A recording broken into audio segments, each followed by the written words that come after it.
So a lot of people mess up in their early stages of wholesaling, not because they don't have a sales acumen, but because they can't differentiate the difference between the sellers that don't really want to sell and the sellers who are actually motivated. Essentially, their problem is treating every single seller the exact same.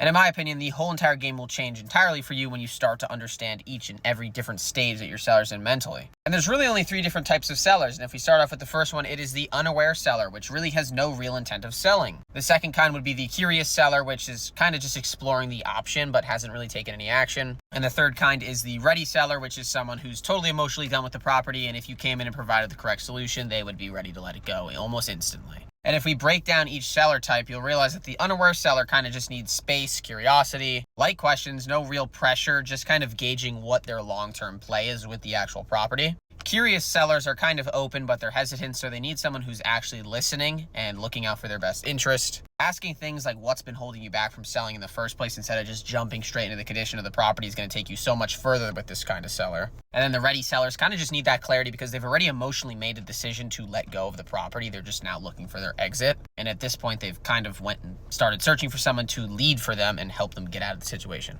And with this kind of seller, this is where you almost always want to end the call off with, okay, if I can get you this amount or help with this certain problem, would this be something you'd be willing to move forward with today? Or is there anything stopping you from moving forward today? And almost always with this kind of seller, they're going to say no. And then they give you 3 reasons, which would be price, trust, or really some sort of fear on their end.